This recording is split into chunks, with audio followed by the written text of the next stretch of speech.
Hi. I've this little story. It doesn't really belong anywhere, so I'm throwing it on here for the little nuggets. But I have a story to tell you, and it's really rather a sad story. There is a little bit of tragedy in it, but it's something that we came home to. Obviously, we've been away in Cyprus, myself and my wife, for a week. We walked into the house. It was about 3 o'clock in the morning by the time we got back, and we walked in the front door and we went straight into the kitchen. Put the stuff down, made a cup of tea. Just stand in the kitchen and making a cup of tea. And my wife walked into the front room, our living room, for and probably after about half an hour for the tea and things, and flicked the light on and went, "Oh my God," kind of thing. And there was soot from the fire going out. So we've got a fireplace, and there was soot come out from the fireplace, and it gone out maybe a metre and a half. There was a lot of soot. It was in the carpet and everything. It was on the hearth. Now, while we'd been away, there'd been a terrible storm. So I just figured that something in the storm, something had gone boom, boom, boom, wobble, and it had knocked, and maybe heavy rain, and it had knocked a lot of soot, come down the chimney, and out it went. So we got the Hoover out and hoovering away and lifted most of it. There was still stuff into the carpet, so my wife went and got this carpet cleaner thing we bought, and got it up. So yeah, I mean it's there. All the actual stuff's there. There's the 99% of this soot came out. We'll probably get one of those proper water carpet cleaners and finish the job. But it was like, oh God, so. We'd finished that. Now we've got a stack of wood because it's summer and lighting the fire. So we've got this big stack of wood in front of the fire. So I lifted that so she could just put the Hoover around the back, and as I did so,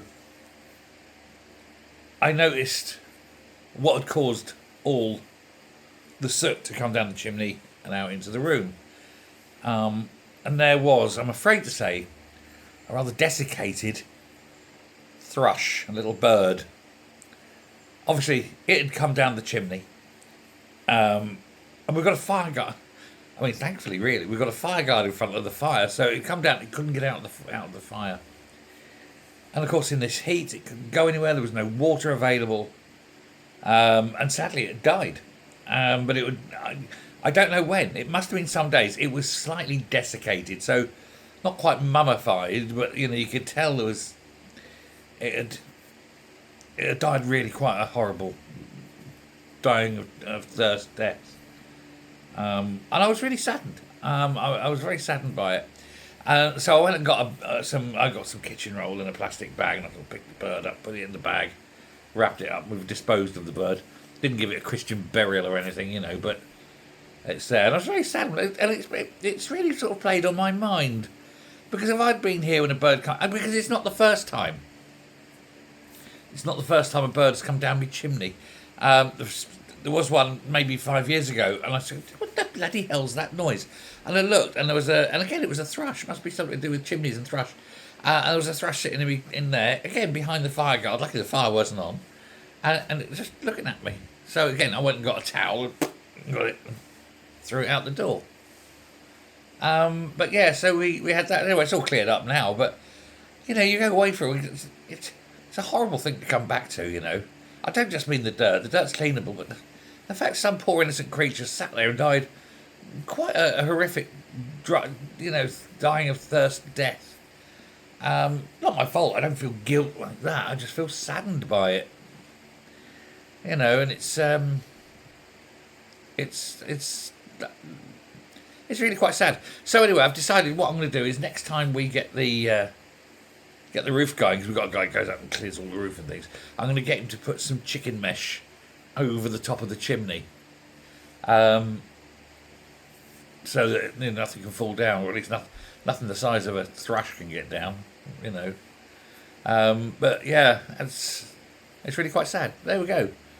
These things happen, I know. But I just thought I'd pass the story on. It's grim, isn't it? Still. There will come something of it. But I just feel sorry for the poor little bird. I'd like to finish on something happy, but I can't think of anything. There we go. I do have a joke, but I'll save that for another one. And I do have a story about a piece in the news which is also tragic, but there's a certain irony to it, which I'll probably throw up later as well. But thanks very much for watching this. Bye.